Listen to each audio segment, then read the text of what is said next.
morning guys! Good morning mga kadwendina! Samahan niyo po ako sa aking buong maghapon dito sa aking work. Yan, ipapakita ko po sa inyo kung saan po ako nagwo-work. Yan po yung mga old people. Yan po, andiyan na po ako sa aking client. Ipagagawa ko lang po siya ng kanyang breakfast. Yan, avocado. Wow! With the mayonnaise and hot sauce. Di ko po alam kung anong lasa ba niya. Bakit mayonnaise ang inilalagay? Yan po ang request ng aking alaga. Di ba sa atin, sugar and milk sa kanila? Yan. O yan, may tabasco pa. Gusto pa niya may hot sauce. Ano kaya ang lasa niyan? Diyos ko. Oh my gosh! Ano kaya ang lasa? Yan po. And then, yan. Tapos na po yung kanyang avocado. Ngayon naman po, ang akin namang gagawin ay, yan, peanut butter and jam. Jelly. Yan. Peanut butter jelly. Ayan po. Ang breakfast niya ay avocado and peanut butter jelly. Yan ang breakfast ng aking alaga. Yan, gawa-gawa lang ako ngayon. Ganyan lang. Napakasimple ng aking work dito. Kasi malakas pa yung aking client. Nasa 80 plus pero malakas. Yan. Yung ibang client ko nga is 95, 97, 98. Pero ang lalakas pa. Yan. Nalagyan ko muna siya ng jam. Strawberry jam nga pala yan, guys. Yan. Ang sarap yan. Yan. Masarap yan. Yung anong yan. Yung bread na ganan. Pero yung avocado, hindi ko alam kung anong lasa no. Kasi mayonnaise. Ayan. Ready na po ang kanyang breakfast. Yan, orange juice and coffee. Yan ang breakfast lang po ng aking alaga. So, ngayon ating pupuntahan sa kanyang bed. Nakailang, na po ako sa kanya, nakailang gising na ako. Hindi po talaga magising. Ang hirap gisingin. O yan, gising na. Ay, si Lola gising na. Ready to breakfast na. Ayan. O, yun. Yan ang kanyang pills. Ilalagay niya dun sa iinumin niya yung pills niya. At habang kumakain ng aking alaga, yan, akin munang aayusin ng kanyang bed. Napakasimple lang naman po yan. Ayos-ayos lang na ganan. Simpleng ayos lang kanyang bed habang siya nagbe-breakfast. Yan ang buhay ni Dwendina dito sa US. Yan. Napakaalwa naman guys ng aking work. Hindi naman mahirap, hindi mapagod. Yan. Ganan lang siya. O, diba? O, konting himas-himas lang sa bed niya. Okay na. Yan.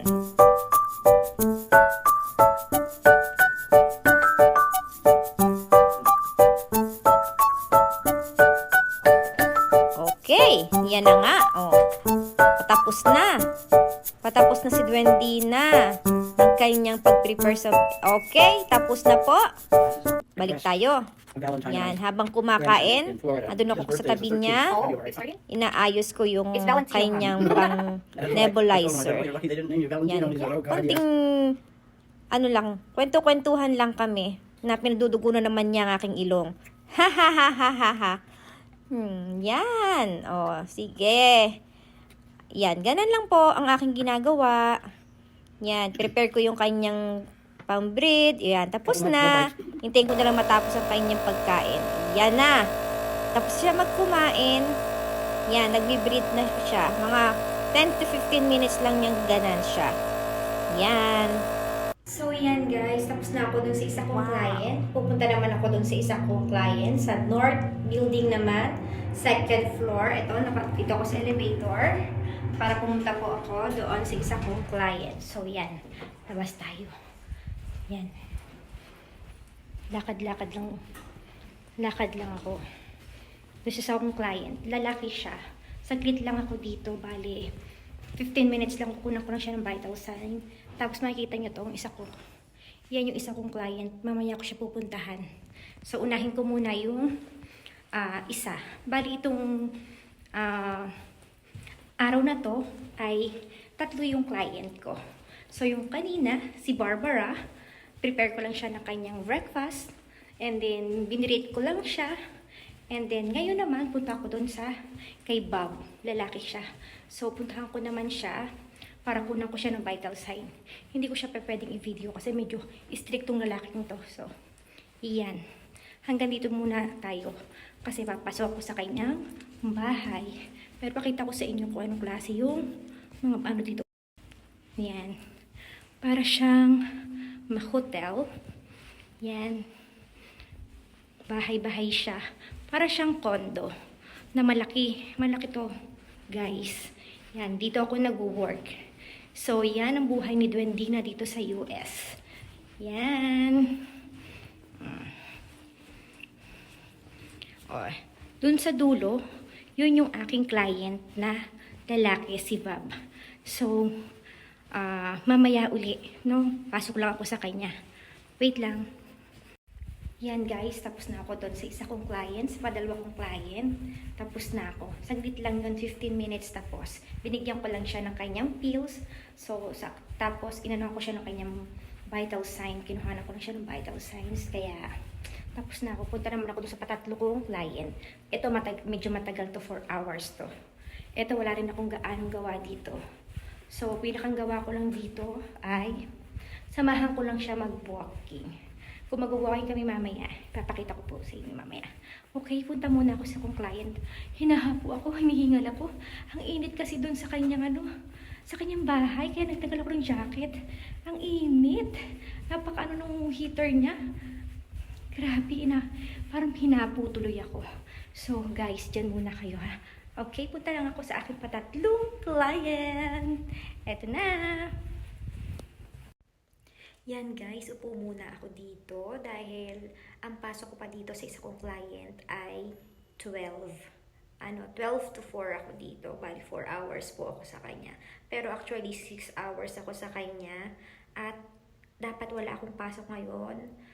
Pero tinawagan ako ng kanyang anak na i-visit ko daw yung kanyang mami ngayon. So kaya ako na andito 4 hours lang. Kaya, eto, intay lang ako kasi 12 pa. Anong oras pa lang dito is parang 11:20. Yan. So, meron pa akong 40 minutes na pahinga. Hindi ako napapagod dun sa work. Napapagod ako kung paglalakad. Kasi, eto ay south. Doon ako galing sa, ito ay north. So, galing ako dun sa south. Kaya, parang pagod na pagod ako. Ang layo ng aking nilakaran. Doon ako napapagod sa paglalakad. Alam niyo na, nagkakaedad na si Duendina. Kaya ayan, pagod na. Pero ang susunod kong work ay ito. Katapat lang ng aking inuupuan. Pakita ko sa inyo guys. Yung tinuro ko sa inyo kanina. Ayan. Ay, bakit ganun? Ayan, yan ang bahay niya. So, yan. At ito naman ako. Katapat lang yan. Magkatapat lang kami. Hintay-hintay lang. So, mamaya-maya ako papasok. Pahinga muna ako. Hihinga-hinga lang ako. Kapagod ng paglalakad. Hindi ako napapagod sa pagtrabaho dito. Kasi wala namang gaanong ginagawa. Kanina, yung si Barbara, ko lang siya. Prepare ko lang siya na kanyang breakfast. Tapos, ko lang siya. Tinulungan ko lang siya mag-dress up. Yun. Tapos, umalis na ako. 2 hours lang ako sa kanya. Tapos sumunod ko na itong si Bob na 15 minutes lang. Yan. Tapos ito, 4 hours. So ito medyo matagal-tagal. No? Kaya maya ulit tayo mga ka-Duendina. Hindi ako masyado makaimi kasi mga tabi-tabi kasi ditong bahay. So hindi naman bahay. Para to kasi hotel or parang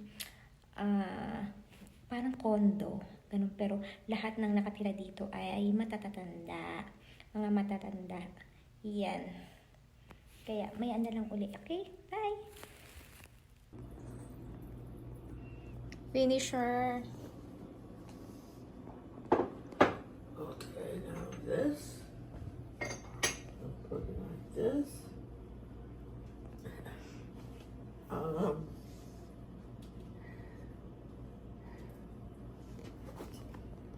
98 years old siya. Pero ang lakas pa niyan. Yan. Nakikinig lang siya ng podcast. Yan guys. Yan lang. Tapos tinitilan yung mail. Yung kanyang mga mail.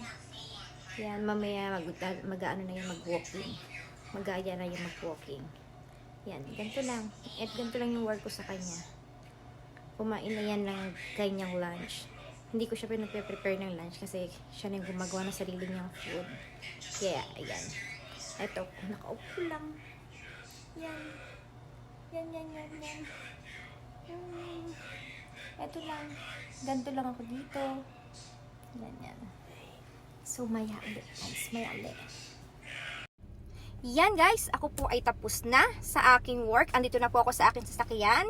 Kita nyo po, medyo madilim lang dito kasi nandito po ako sa basement. Basement po ito ng building po na pinag-workan ko. So, yan, tapos na po ang aking work. Naka 7 hours naman po ako ngayon.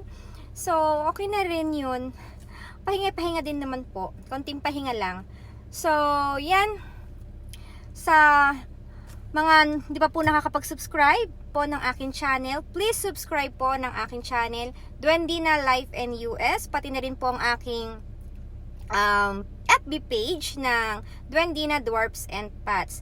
Yan. Bali, ang aking pong i-upload dito sa channel na to is about Duendina Life and US. Kita nyo naman po kung anong buhay ko po dito sa US. So, kung dyan po sa Pilipinas, ako po yung negosyante. So, ngayon, ako po ay isang caregiver dito po sa US. So, yan. Maaalwan naman po. Kita nyo naman, napakaalwan ng aking work dito. So, companionship lang naman po ang aking work. Wala akong pinapalitan ng diaper. Wala po. Pinipili po tayo niya. Napili po ako nang hindi ko na, ayoko po magpalit ng diaper. As of now po, parang hindi ko pa kaya. Siguro sa susunod or ano, kasi baguhan pa lang naman po ako sa pagiging caregiver. At alam nyo naman po na dyan po sa Pilipinas ay negosyante naman po ako. Ang aking pong hawak diyan at ang inaalagaan ko po ay ang mga aking duwende. Tapos dito po sa US, inaalagaan ko ay ang mga old people. Ano po, kung dyan po sa Pilipinas, ang pera ay nasa duwende, dito po ang pera ay nasa mga matatanda. Ano po? Yum! So, ngayon po ako po ay pauwi na sa amin. Ano po, medyo malayo dito yung aming bahay. Mga 25 minutes drive. Wala po yung traffic. Pag may traffic po, umaabot ako ng mga 45 minutes pag may traffic. Ano? So, yan po, sa mga hindi pa po nakapag-subscribe, paki-subscribe naman po ng aking channel, Duendina Life and US yan. Nabubulol na po ako. Yan po yung aking YouTube channel at saka ang aking pong page. Paki-follow na rin po. Duendina Dwarfs and Pets. Ayan po. Andyan po yung aking mga binebentang dwarf, mga lucky dwarf. Andyan po sa page na yan. Sa mga gusto pong bumili, andyan po lahat ang aking mga design sa aking page. So, check nyo na lang po at isearch nyo na lang po ang Duendina Dwarfs and Pets sa FB page. Ano po? Yan. So, ngayon po, ako po muna yung magpapaalam sa inyo. At ako po uuwi na. Ako'y parang inaantok. Dahil aking pagbabantay, parang ako'y antok na. So, hanggang dito na lang po ang aking video. Bye-bye! Mga ka-Duendina, buena sa inyong lahat! Bye!